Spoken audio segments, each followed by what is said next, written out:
I just know. We are recording. All right. So this is the August 3rd, 2023, technically our July meeting for the HHRC of Jefferson County. And as we get started, and welcome everybody here, I want to do a quick roll call by letting everybody introduce themselves so that DJ can have it in our minutes and so that any community members here know who we are. And I'm gonna actually let Lindsay go first because she's visiting today. I am Lindsay Wine. I'm the administrator at the Jefferson County Health Department. All right, and we'll go to. I am Tamika Livers. Ruth Turner, citizen. Bob Boomerang. Hello, Bob. I'm DJ Walsh. I'm Jane Stormer, chairperson. Amanda Chandler, vice president. All right. So that is who is present here today. All right. Would anybody like to lead the pledge?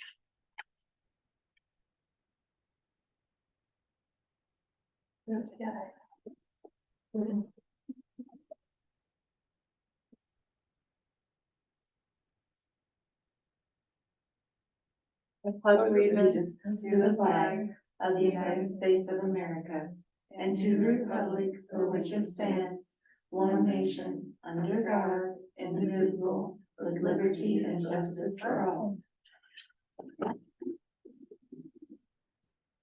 All right. So we've done the roll call. Oh, we have one more. Yes. Would you like to add your name to the mix for our community and for the minutes? Sure. Scott.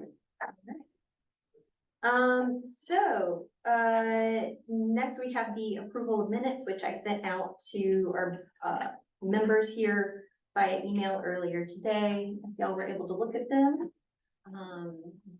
Do I have any motions for discussion of the minutes at all?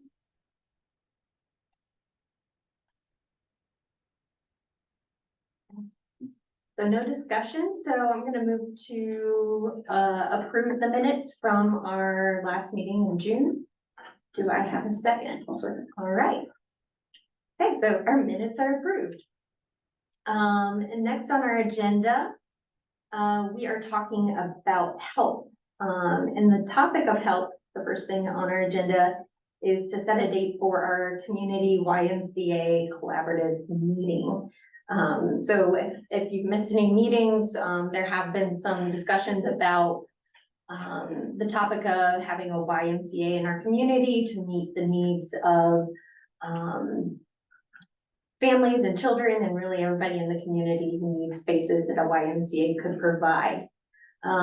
We've had a lot of feedback from the community to our various members, and we found that at our last meeting, the most appropriate thing to do would be to have a collaborative meeting to bring all those groups together to see how they're overlapping, if they're already working together, and if they are not, could we perhaps facilitate some more collaboration and work in a team-like situation. So I'm sad that a lot of people aren't here because when you're setting dates, it helps to have people here.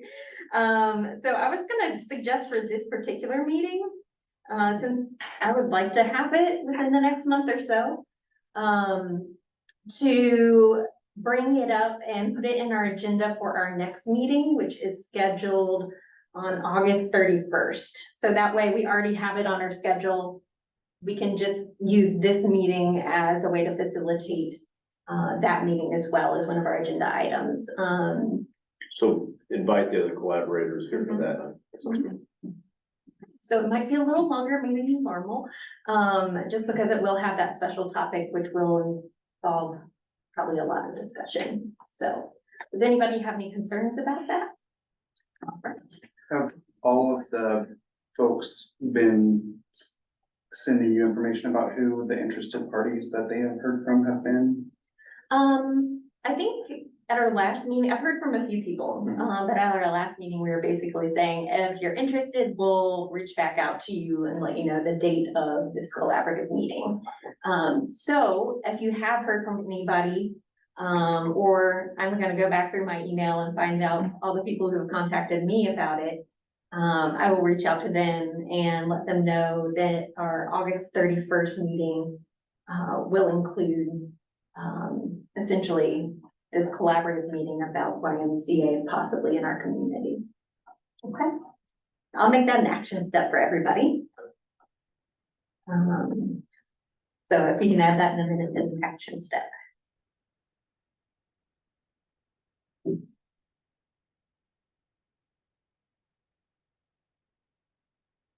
All right.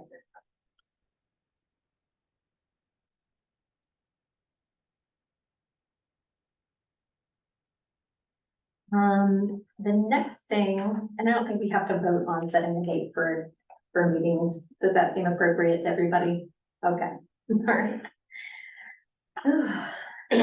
Like Lindsay, I also have never led one of these. So let me know if I'm messing anything up or not voting on something that should be voted on. The next thing on the agenda for health is basically this flyer that Dave sent to me about some things coming up in August. This was put out by Healthy Communities Jefferson County, which is out of our hospital system here in the county, with some notable events coming up that he wanted to make everybody aware of because they tie into some of the topics we have discussed, specifically substance abuse. One event coming up September 14th called The Adequate. Learn about a new crisis stabilization unit through LifeSpring. Healthy Lifestyles team is going to meet on August 10th. International Overdose Awareness Day is in August. That will be on August 31st, the date of our next meeting. So we might bring that up again to acknowledge it in that meeting. And the community health fair is coming on September 9th.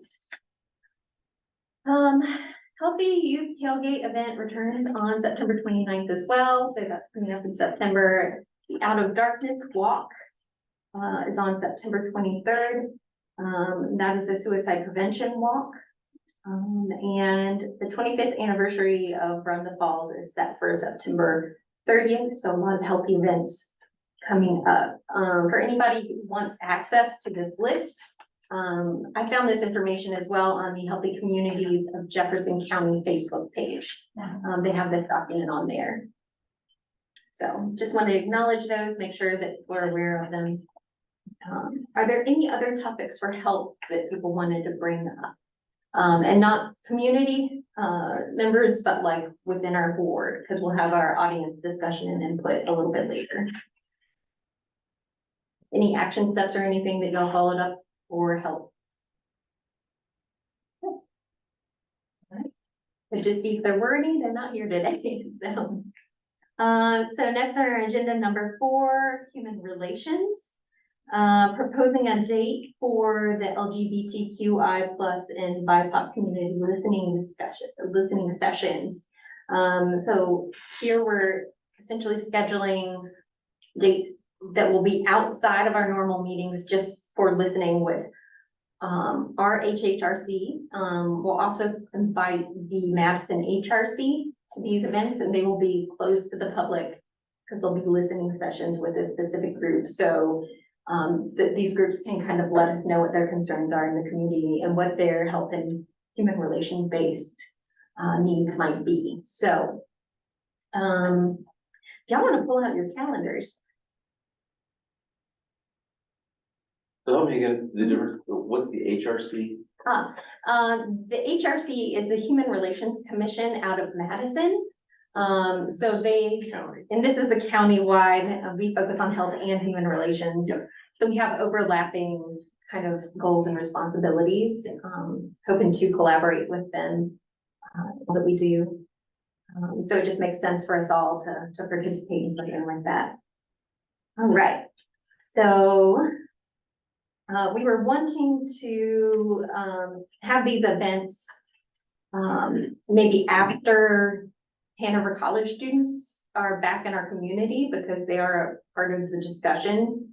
So, either later in August or in September would be the dates, and I know for the BIPOC,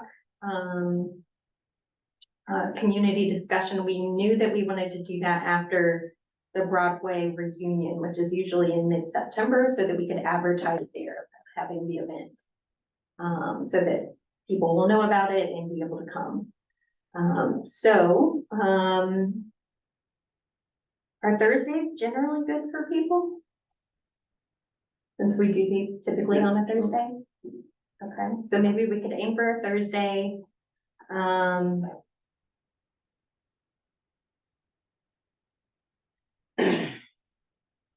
Should we have time to advertise it out? How about September 14th? Let me see if any of these, This one's on September 14th. okay, that one And then is, the 21st, there should be the commissioners meeting. okay. So the commissioners meeting is the 21st, the 14th is this event on here that we don't want to conflict with, so maybe September 28th. That might be, we're having a normal meeting. Actually, on here it says September 26th, that's weird, that could be a typo. So we'll make sure to update that. So we could look at October 5th. Anybody have any conflicts with October 5th? Well, every other week almost, you're gonna have a commissioners meeting. Is that when a commissioners meeting week? Okay, so maybe we Unless can, they updated the First and calendar. third. I think that's, yeah. the third, so perhaps the 12th. If that would not be a commissioners. We probably need to check with the building people here, if there's scheduling too, I would guess. Yeah, Just that should. yeah, That I would be can, far enough out that you could pencil it in. yeah, we can pencil it in for the 12th. And then we can run that by Dave and the building people as well. And if it doesn't need to be here, then we can maybe look for another option as well if there is a conflict. So that one would be for the LGBTQI plus community. And then the BIPOC community. BIPOC, if you're not aware, is the Black, Indigenous, people of color community. So if they're not meeting on the 12th, the 26th, oh, I see. Yeah, that is correct. 26th will be our normal meeting. So November 2nd would probably be another commissioners meeting.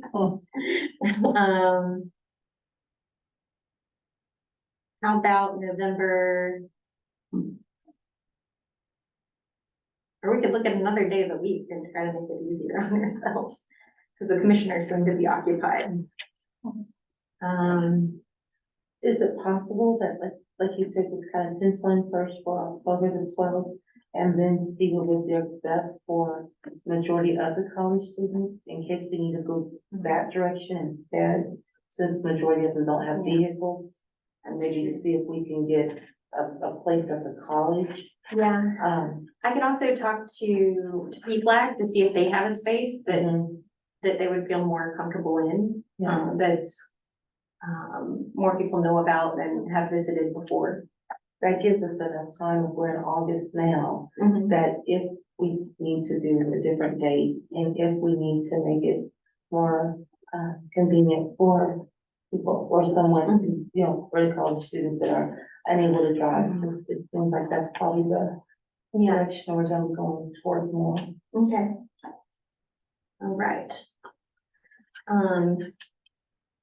DJ, do you know if there would be transportation available to college students if it didn't take place on campus?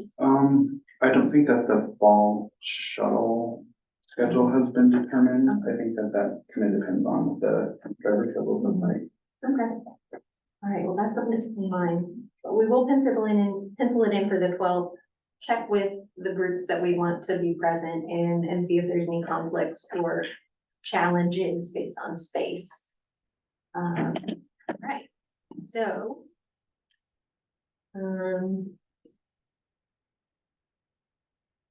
We could try a Friday. How are people's Fridays? Oh. So Amanda's good.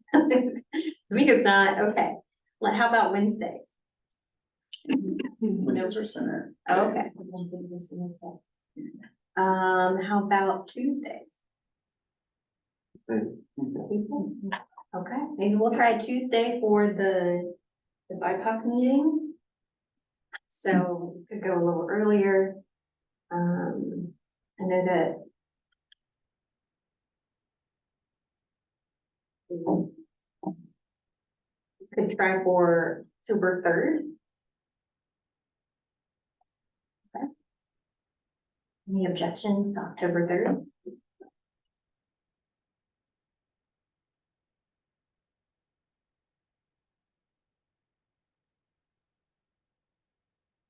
All right, so we'll check the dates on that for this space.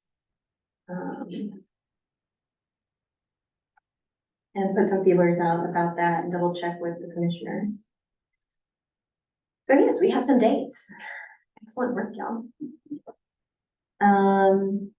Any other topics for human relations that were discussed at the last meeting for follow-up or anything like that? I think the dates were the main things that we were trying to get set. All right. So I think our main thing now will be to move on to number 5, which is audience discussion. Are there any audience members that have any topics that they would like to bring up? Ruth? Yeah, thank you. I want to talk to you about an herbicides spray, but I have 2 introductory comments that I'd like to make. One is how exciting it is to have a Health and Human Relations Commission to come to and for you to serve on it, because that's a great contribution to our community and it is very, very touching. So thank you, thank you. The second thing I need to make clear is I really like electricity on 90-degree weather days, even though it's cooler than it's been. And with dark coming on, electricity is a grand thing, and I'm not against it. Okay, so those are my 2 introductory comments. I'm concerned about the herbicide spraying that has taken place at Chelsea Flatwoods. If you don't know this property, I highly recommend it to you. It's going south on 62 before you get to Chelsea's store, across from the church. I'm not sure the name of the church, but the church there. And going west, the road is called Jones Road. Going east, I think, but I'm not positive about this, is called 500 South. So Chelsea Woods sits on 62 and it runs to this county road going, well, I always get confused with south and east there, but away from west and north, so that away.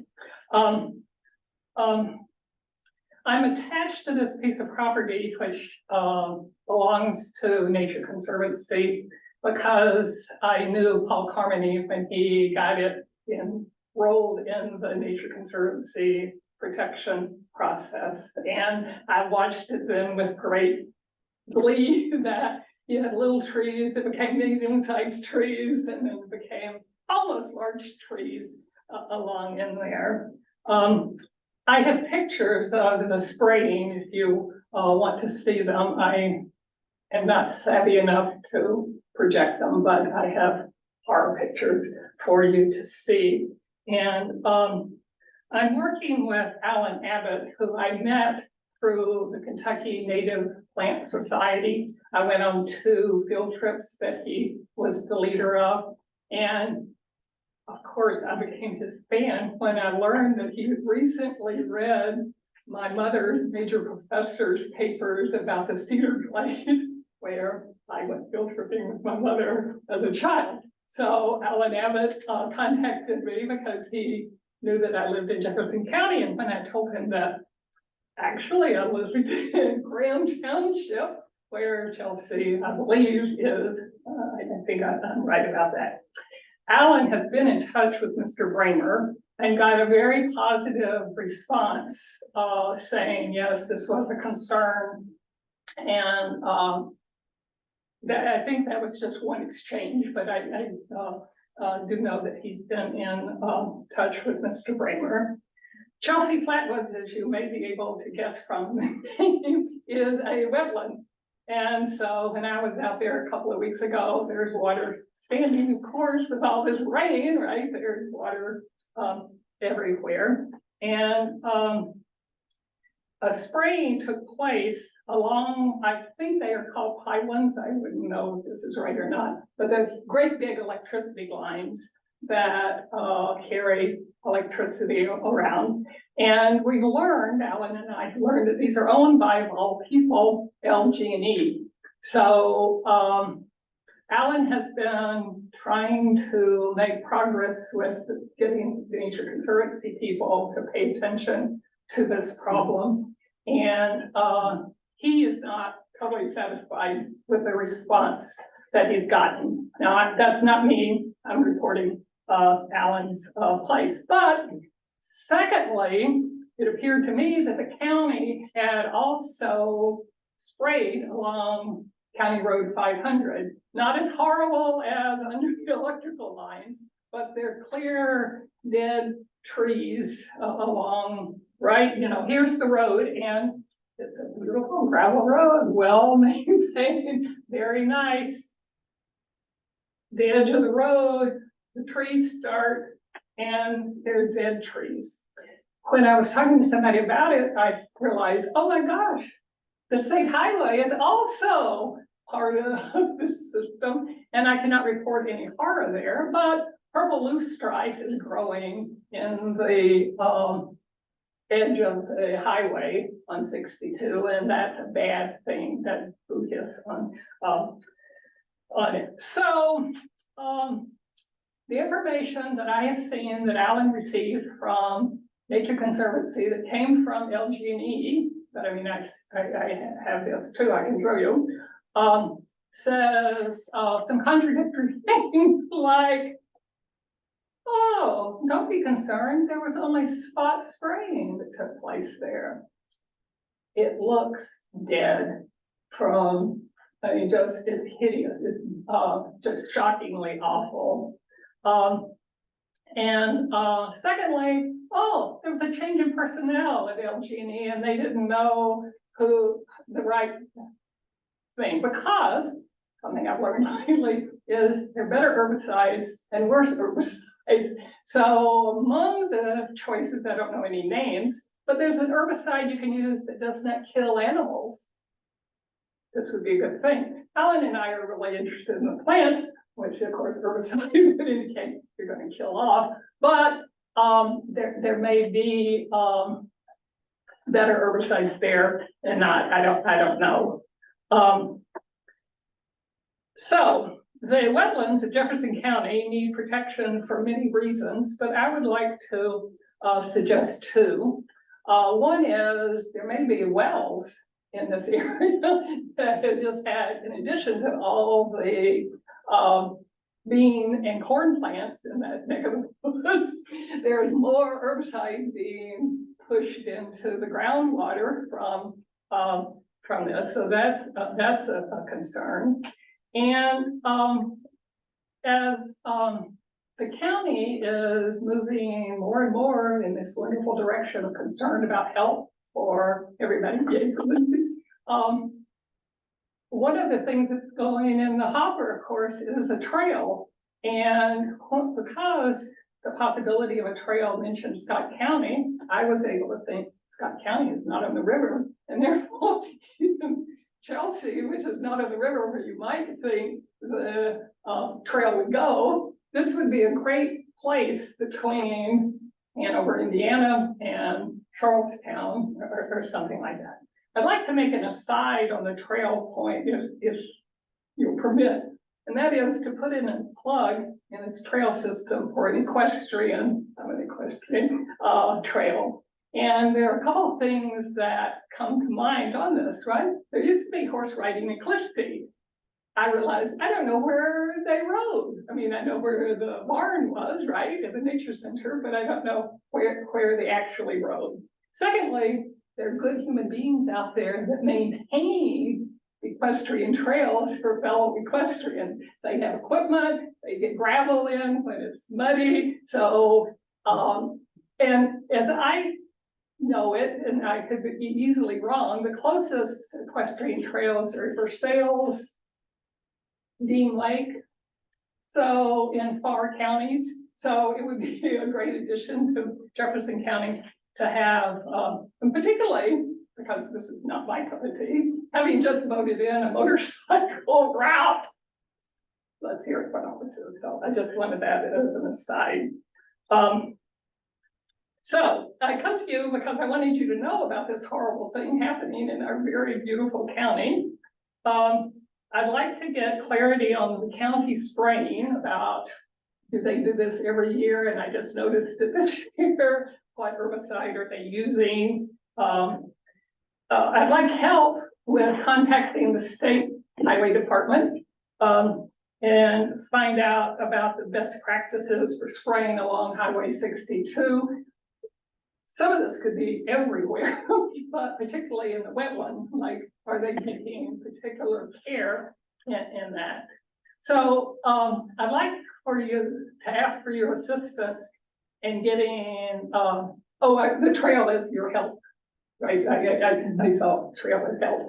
I'd like to ask for your assistance getting LG&E to make a commitment to restitution for the area and for a commitment never to do this again.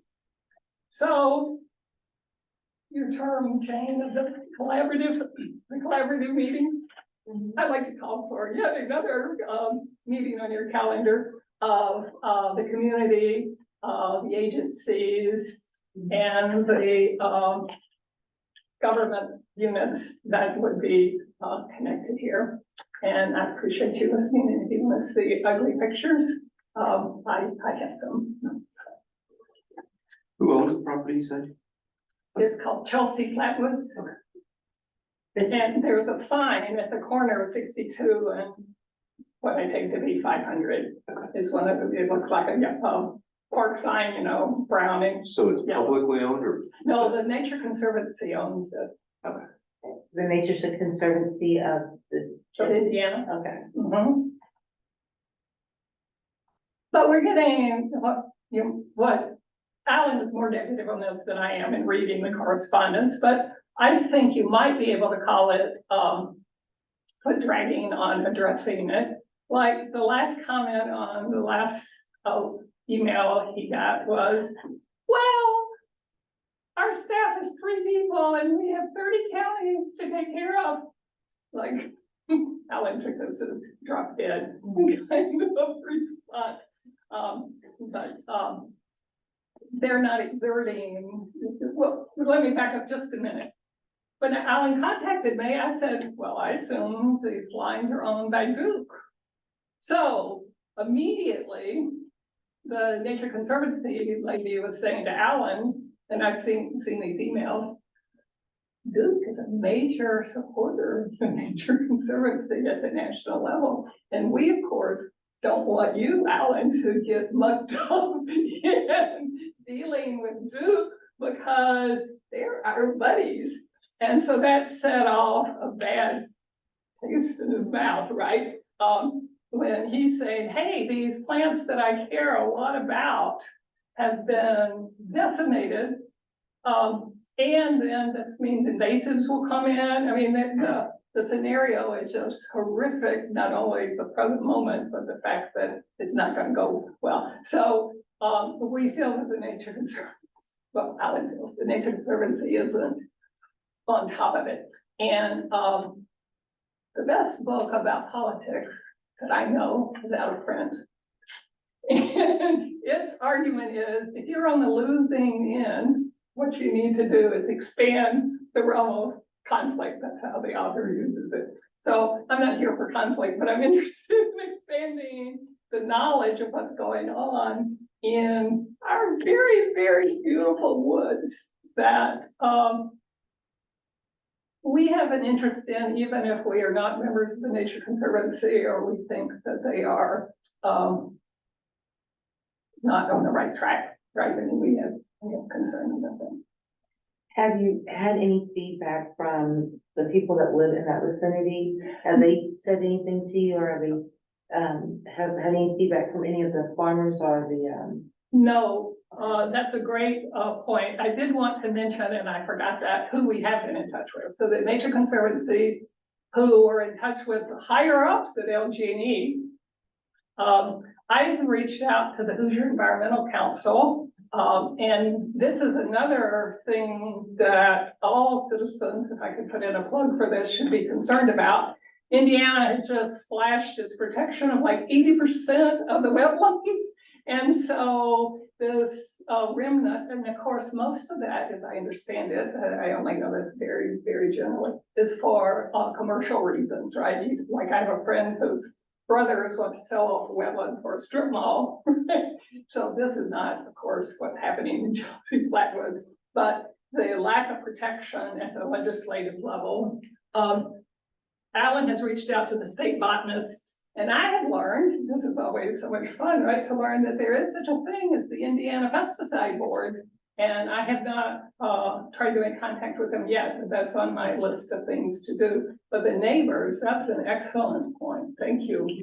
well, and then the other question I was kind of wondering, do you have any information or any, samples, soil samples, that have been evaluated for the damage or the No. alleged damage to? No, but I happen to know a hydrologist, and I thought maybe I could ask him about testing the water, not the soil, but maybe a hydrologist knows. I mean, I know how to take a soil sample and send it off. I know how to do that, but the meaning of it. So that's also on my list, is to contact a hydrologist. And I will add soil to it. Thank you.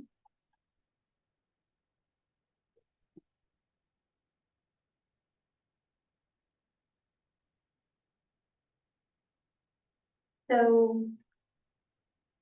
I think it's a great point to try to get some samples. So that we can try to understand what the content of chemicals is. And is it LG&E and not Duke that owns Yes, it? Okay, yes. so, that- okay, I just wanted to clarify on that.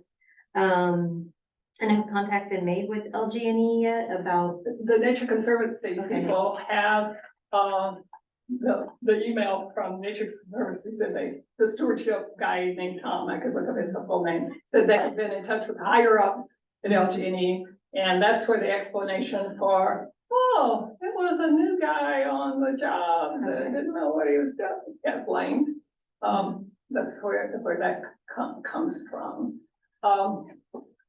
I don't think it's a reach. And of course, it's always fun to quote Newberry, but this is an example of colonialization, right? That this electricity is going to the urban areas and it's trashing the rural landscape in order to support the urbanites. And me and Wendell are against that, so. Can I ask a question? Of The trees that were affected, were they down the middle, they're underneath the power lines, or did they spray all of it? There's 150 feet swath Okay. around the power lines. And were the So the trees, trees that I was mentioning, because that has been maintained in the past, so there are not a lot of trees right there. I can show you the pictures. But the trees are on the county road. So the county, I think, sprayed recently as well. okay, so the damage was done by both parties, is what you're saying? That's Okay. my And misunderstanding. then the yes. trees, were they encroaching on the power lines? Not on the No, road. not on the road. No, The others, were they growing up into the power line? well, it's herbaceous growth, so it's pretty low stuff. This isn't to say that there isn't weren't vines and stuff growing up. I can't report that. but it's a clear shot down the line. It's as if it were mowed. I mean, like, right, if you were standing, at the end of a mowed area, you could see all the way down, I mean, that would have been, I'm making this up, but in the past, they could have sprayed just around the post, I don't know what to call them, and mowed the rest of it, right? Because mowing is a completely different undertaking than spraying with herbicide, right? Are the photos digital or do you have hard copies of the photos? I have them on my phone. Okay, maybe after we can look at them, so you don't have to like pass your phone all around the room, but are there any agreements that the Nature Conservancy has with LG&E or the county that states what kind of herbicides should be used? Is there any kind of like legal document or anything or MOU or anything that might give guidance to what should and should not be sprayed? Well, two things on that. One is the best practices that everybody in this business knows, including the people who use pesticides or herbicides, right? I mean, they know. But the other thing is, the LG&E sends out a letter to you and says, as opposed to the county in the front of my property, we're going to come and spray.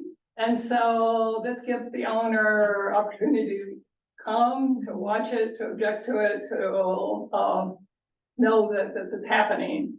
The Nature Conservancy people in Indianapolis have told Alan that they were not aware of that. So they may have gotten a letter and missed it. I mean, that's an understandable thing. They got it in every other time this has happened. It's worked out okay. So why worry? We're a staff of 3, worrying about 30 counties. I mean, I don't know. I mean, I'm just thinking this out. But Yeah, well, I'll make note to add like this maybe to an agenda for an upcoming meeting of like, I think I'll have to talk to people to see who we can get here.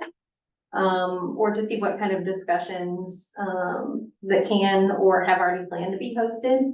I don't want to do double duty if the commissioners are already gonna plan to talk about this in their own meetings, so, I'll reach out to Dave.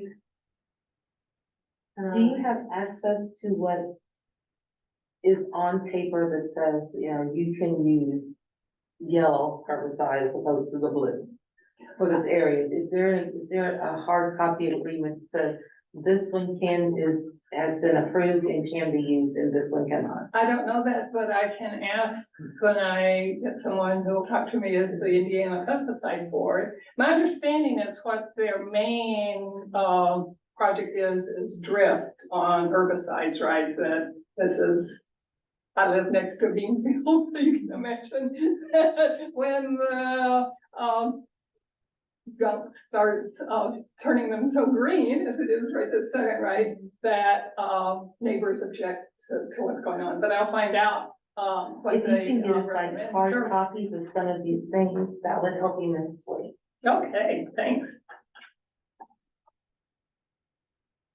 Appreciate that.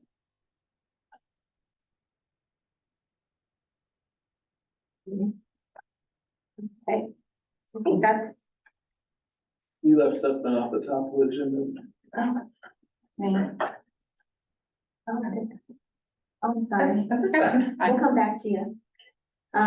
So yeah, I think, to wrap up with Ruth's points, we can definitely follow up with the commissioners about it to see what best steps can be taken forward. Does anybody have anything else they would like for me to follow up with the, commissioners about this topic? All right. I'll mention, all of the things that Ruth brought up, and talk about the possibility of who can get together to talk about it, to work out, some kind of agreement for the future and what kind of restitution can be made once we figure out, what exactly happened. So yes, and my apologies to Lindsay We did brief introductions, but not a formal introduction for Lindsay. It's kind of in a weird order. Yeah. So Dave asked me to come in, kind of speak briefly on the actual Health First Indiana funding. I know that he had given you guys, the 60-40 split with some of the brief overview of the core, public service that the health departments are gonna be required to do to get this additional funding. So for those on the board, I also have these. This is the stuff that came out of the actual Governor's Public Health Commission before the name got changed. And, these are just statistics, a little fact sheet for Indiana as a whole when it comes to public health. So Indiana does not rank very highly in public health, as you can see. We have some things that are ranked really high, like affordability, opportunity, public safety, and a little bit higher up in the state, but when it comes to actual public health issues, smoking, tobacco, mental health, even immunizations and just the funding itself were really low across the country. So Jefferson County ourselves rank low as well.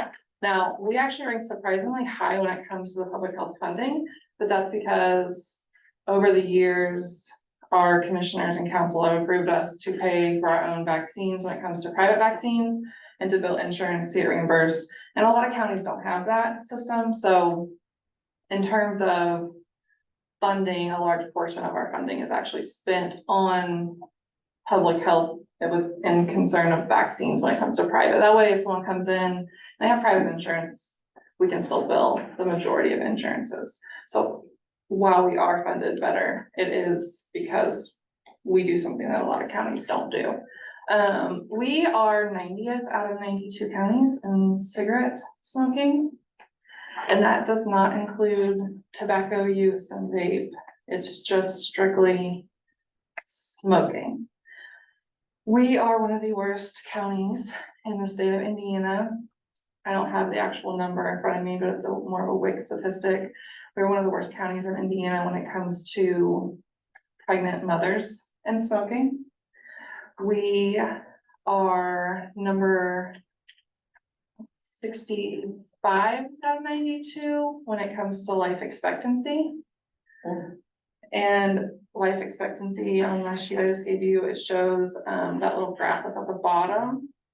Indiana is the red line and the rest of the country is the blue line. So at a certain age, we just we start falling behind the rest of the country.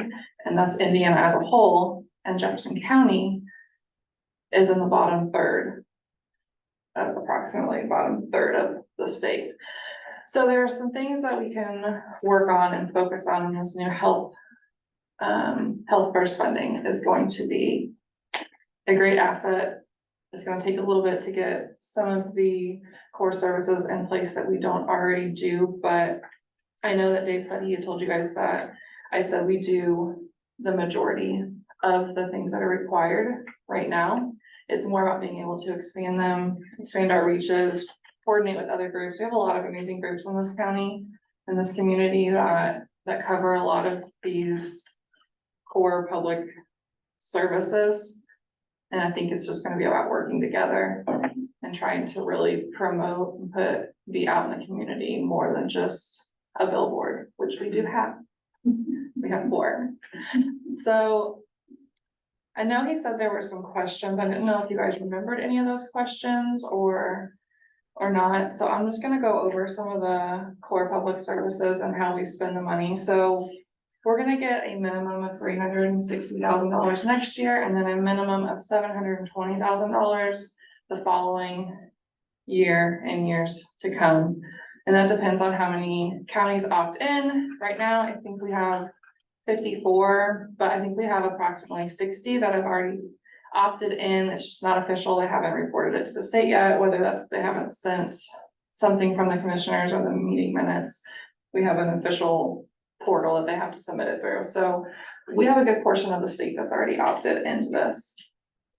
The 60% of the funding has to be spent on preventative public health, more like personal health, trauma, injury prevention, those kinds of things. And then there's another 40% to get spent on things like food protection and sewage and like pest and vector control, because sometimes, I don't know if you guys have noticed, but mosquitoes are really bad right now. And it's important that we use things that are not going to affect anything other than the mosquitoes. And we also want to make sure that we're testing, because how you know that there's a mosquito that has something like malaria. I mean, we've had some different reportings out lately. I don't know if you've noticed, but they're in other states. How they know is that because they are trapping and testing. So things like that, that's about a 40% max on what we can spend this funding on. There's also a 10% cap on capital. That can be rolled over.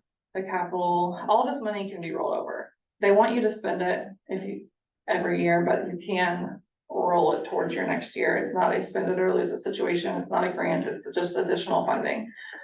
The 10% capital though, you can go ahead and say, I'm not spending that this year. I will spend it next year, or I'm going to continue to roll it. So for 2025, I can say I'm gonna save 10% of the 720,000 and then combine that with my 10% of the 360,000. And then you might actually be able to do something a little bit more structural with your capital, whether that's a mobile unit or an addition to a building or just a smaller building or renovations, whatever that might be. Those projects can be funded, but there is a 10% cap per year. So I don't, so the core public services that they're spending the most money on that don't have a cap on the spending are communicable disease, student health, so that's schools, testing and counseling for STIs, vital statistics, so birth and death records, tobacco and prevention and cessation, and fatality review, maternal and child health, TB testing, chronic disease prevention, trauma injury, emergency preparedness, childhood blood screenings, adult and childhood immunizations, and then just referral and linkage to care. So if we don't offer something, partner with someone who does. Make sure that people get the care that they need.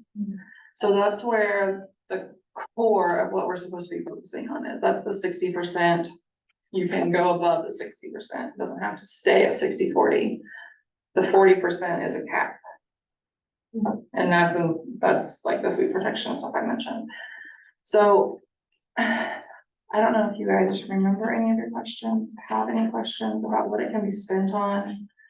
I'm all ears. I'm open to suggestions. It might not be something that can be done in the upcoming year, but it's something that can be maybe incorporated in years to come.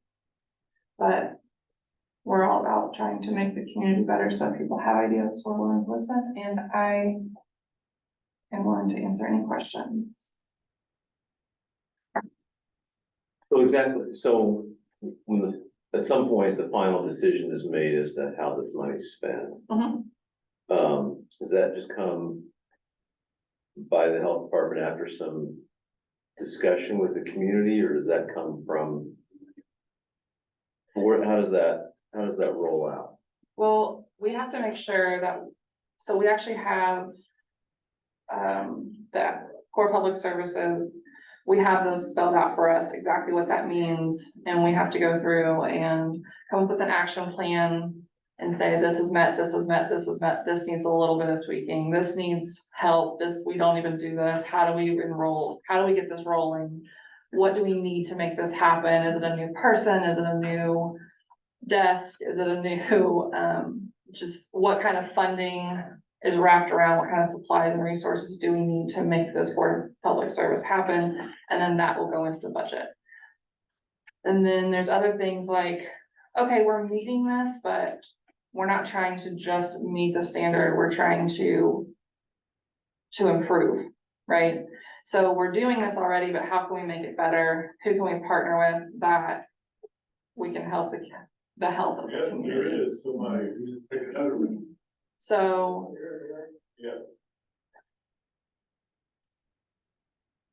So when we do that, we'll.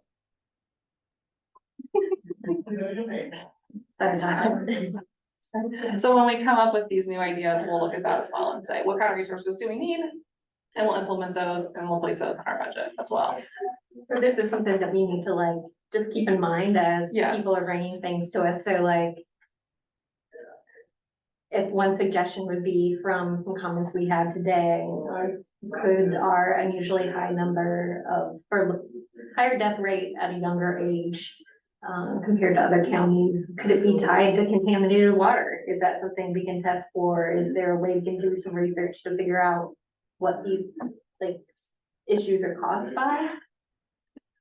I think we would definitely have to have something that supports that suggestion before we would want to put money into that ourselves.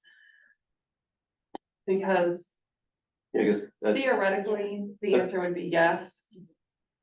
But for this county, that's not really, No. that's not really, Yeah. yeah, I think that's a better way of asking the question. That was in my mind, is that, okay, so we're 65 out of 92 life expectancy and so smoking, we could implement, I'm sure there's smoking prevention stuff out there There that is. we could implement. But as far as just life expectancy, okay, so we have a poor life expectancy within Indiana, and Indiana has a poor life expectancy within the country.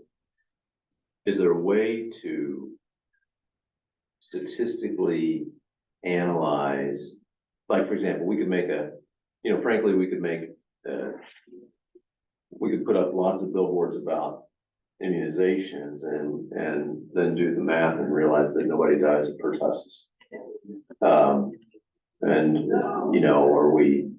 Are we allocating consistent with the problem? Can we assess it? And is there, and I'm not saying we're not, or we are, it'd just be nice if there's a way to determine, we have a low life expectancy because of this. We actually. And that seems like a daunting task, so I'm sure you've thought through it more than at least I have, and so how does that mental process roll out? Okay, so there's two things involved with that. You're both talking about fatalities. So we're gonna be required to have a fatality review board. It's mostly an overdose and suicide fatality review board, per the core services. So those deaths will be analyzed separately. Then there's also, we're working on a system within the department to categorize causes of death in the county. Basically, we just want to see what people are dying of in our community, majority of those people. And I can tell you that there is a very high correlation that we're seeing with the smoking numbers and lung issues. So that's definitely something that we'll focus our attention on. And you will also still see high immunization numbers, because that's just where we're gonna push immunization billboards. We have specific grants for that, but it doesn't come out of, it won't have to come out of this funding, because we have funding for that separately through the state as a grant. So yes, proportionately attention, the goal is to proportionally show attention to bigger causes To the problem. versus Yeah. smaller Yeah. issues. Yes. One direct thing that I can ask about or maybe suggest, you mentioned mosquito testing. I know that at Hanover College, there's an entomologist that has had students like stay over the summer and intern and trap mosquitoes and test them on the campus. So I don't know if there could be some conversations about, we could get internships or hire, students over the summer to do that kind of testing, since we have an expert in the area that can facilitate that kind of work. There's a real possibility that that could be a thing. That would definitely come out of the 40%. So that would be whether or not the funding, you know, that's a smaller amount, not a hugely Yeah. difference, but there is a difference in the funding level. Yeah, that's a possibility. Is it only mosquitoes that they actually concentrate on, or is it mosquitoes and like ticks? Because we have such a high. They test ticks. We personally don't have the equipment to do the testing. We work with the state Department of Health.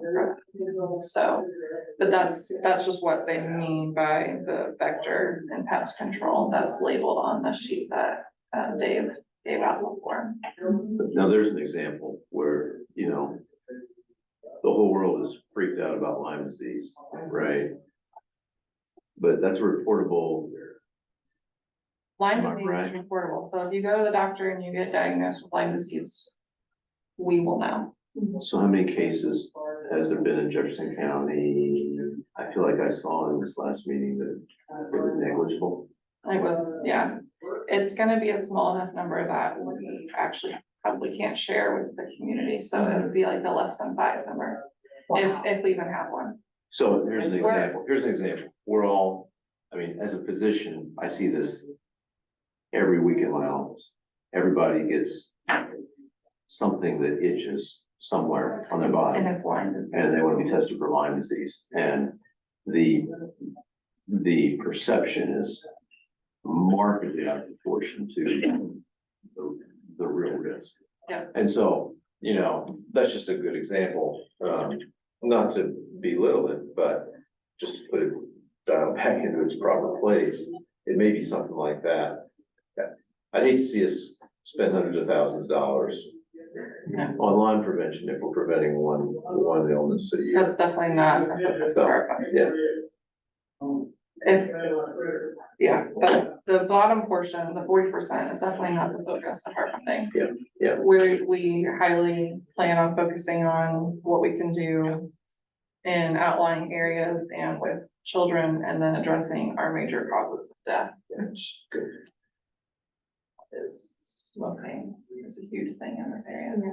It'd be super helpful in like future meetings to get some breakdowns of what those findings are of the leading causes of death and how they overlap with what we're talking to the community with. I know that if we're gonna have these listening sessions, especially with the LGBTQI community, they're at a much higher risk nationally of death by suicide. So how can we help that group specifically is something that we can definitely work with, because we're gonna have that conversation. How do we prevent that? And have direct contact with the community to make sure that we're taking all the steps we can to prevent it. Are there any other thoughts or questions? I don't know if I'm going to need comment questions. Is that good? As one of those 5, I put in a plug for being careful about the ticks. And that secondly, the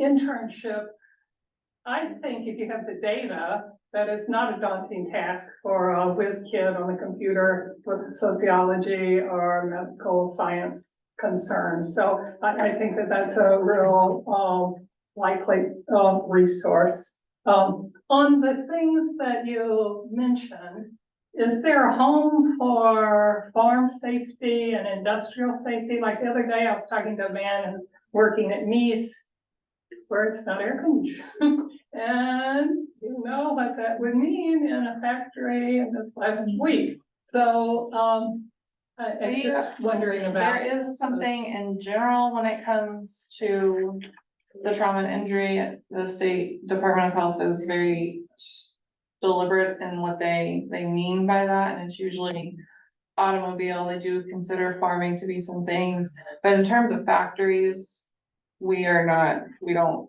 we have no jurisdiction over that. We have no intention of stepping into factories and telling them how to operate, and they have their own safety standards. OSHA goes in there regularly on all these factories. They are not gonna jeopardize an OSHA finding for something that, you know, if it's gonna jeopardize an OSHA finding, I feel really strongly that our factories in this area are gonna at least maintain the minimum requirements for OSHA. Any other questions? I know one of the things that we have just mentioned before that relates to health is, access to free, STI screenings. And I know that there's some community agencies that offer that for free. And I know that sometimes they feel like some of the agencies make it challenging for folks to engage in that service. And so I just kind of wanted to ask if that was something that is, on the radar of the health department as a possibility or something to look into, or. Expanding the service is something that is on the radar. We do offer, we don't run the full gamut of offerings. We do offer what is required of us, but we also don't have the kind of facilities set up in order to take it to a larger scale at the moment. So, and that would fall under a capital cost. So we would have to get that funding to be able to convert some space inside to bring that up to a different level of care than we currently offer. But we do try to refer out. We know that it is limited, especially when it comes to offering free services. So.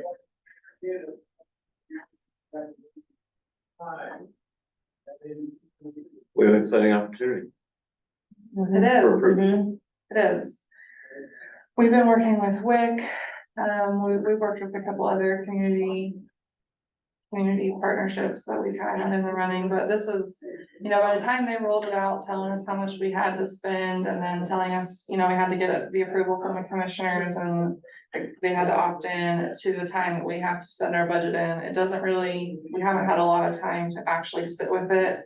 We had a lot of time to daydream about it. And then once it passed, we didn't, you know, we were still waiting on some clarifications. That's exactly what that meant. And by the time they got super clear, it's kind of, we're in go time right now. So things can always change. We can always revisit and revise the budget. They know that it's gonna be a flowing document, but the budget has to be submitted soon. So we've been in contact. We're trying to get the budget set for this next year, but that's also why they did the stair step of funding, the smaller amount for the first year, a larger amount for the next following, is just to ease everyone into it, because it's a large amount of funding that some counties are not used to, and just to end up with a lump sum with nothing in place would be misuse of funds in most people's opinion. So stair stepping people into it and letting them get their program set is, I think, definitely the right way to go. And I think that that's gonna be really helpful to us for sure. And I'm sure most other counties feel the same way. Does all the funding need to go through the health department, or can it be like funneled out to nonprofits locally to do programming? It can be contracted out as long as it goes towards meeting one of these requirements. But the contract does have to be advertised, and it'll have to help us and show us that you've met the KPIs for these core public services. So right now, for this next year, most of our funding is not done through a contract. Most of it is done through, how can we make what we're doing right now? How can we make it better? How can we improve and expand our services to help meet these and set ourselves up for programs that will be ready for the following year? So if we as a group wanted to do some programming, like, It would have we to partner with be, y'all to do that? Yeah, depending on what it was, it would have to be definitely specific. It can't be, we want money for this and you're just given money. It doesn't, it's not gonna work like that, cause that puts us at risk of losing our funding. So it's definitely a little bit more hands-on than just handing out funding. Is it, so you have the data here that, smoking tobacco use, Indiana's 45th out of 50, and you said that we are 90 out of 92 in the county. Do you have the breakdowns for those as well, for obesity and mental health and child? I could not get that link to pull up, so I printed this off of that same website, off of a different link. I clicked on, I kept going back and trying to get the scorecard to pull up, and the scorecard would not pull up today.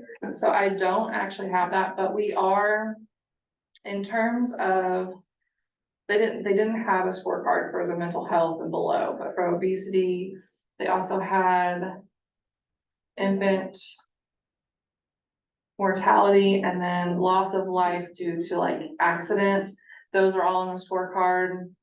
In our county, I'm not sure for all of them, but for the majority of these things, our county ranks in the bottom half of Indiana.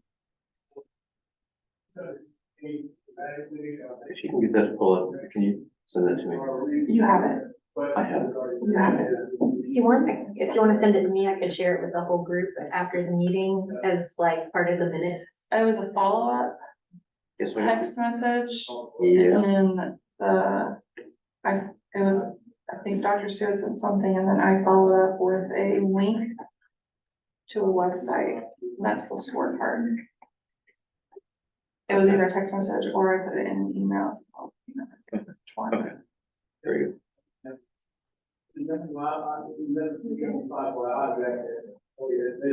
So how can we best help you? Just with like ideas of what to do with the funding to create a budget or? I really don't need that. I guess if you have somebody that comes in and has something that you think could use or help us meet some of these core public services that don't already have a group. So they're, the Healthy Communities Initiative, they have a tobacco prevention and cessation program. There's one. We're not gonna recreate the wheel. That's unnecessary, and while we could partner, we don't need to be, in competition for the same things when we could pool our knowledge and resources and come up with a better solution, right? So if there's something that meets this that doesn't exist, then just bring it to my attention, because that's the ultimate goal here. And if there's somebody that you think, hey, I wonder if something exists for this, let me know. Just bring it up. I'll either find out whether or not we have something in this community already and help try to link them up, or maybe it's something to look into to expanding and partnering with them. So.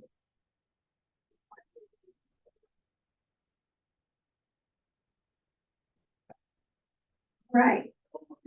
Any other questions for Lindsay?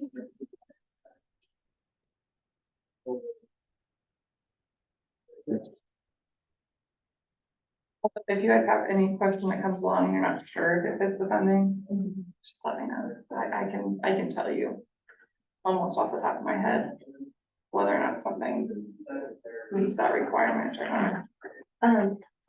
If we do have something that we do have a way, is there, can you, through like our email chain that we have, send us the best way to contact you, and maybe the format that you would prefer we write it in, like, topic, so, or the format, the person of the, a format that you would prefer to be in, so it's something that you would be able to evaluate and then move forward, and what we would need to show, what we need in the cost of that. Okay. Here's my email address. You can send stuff to me and then I can send it out to the whole group. Wonderful. And put it in with our minutes. Okay. Yeah. And if my handwriting's hard to read, Dave can get hold of me too. So. All right. I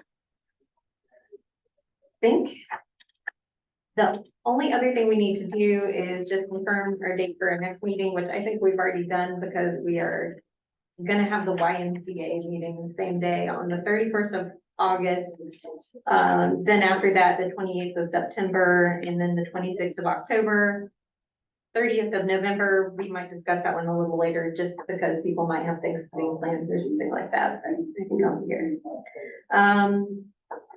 And our action items are to go to these meetings that we're scheduling, and to send emails, to the YMCA people who have been reaching out to us. If you've had contact with anybody or anyone has reached out, direct them to this next meeting on August 31st to be here to have that discussion. I think that's the main action item. For me, it'll be following up with Dave on some of the topics that were discussed today. Also, just share some, look, I'm part of the Healthy Communities Initiative, substance abuse. These are open meetings. Also, I would highly recommend this board to have a representative at the Addicts Week showing. It's a very insightful documentary clip about, it's from Brown County, so it's very similar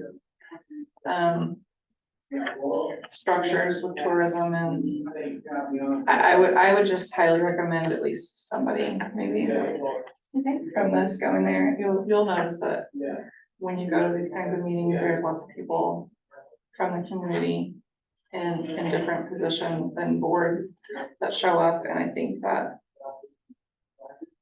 it would be good representation to have someone from here. I'll put that on the agenda for next time, make sure that we have at least one of our members to be at that showing. Well, except volunteers, if y'all want to start thinking about it. You can come hang out with me. All right, any other action items people wanted to bring up before we adjourn? This is our longest meeting yet, I'm so sorry. All right, so I'm gonna make a motion to adjourn. And we got seconds. All right, so we are adjourned, and we'll see y'all on the 31st.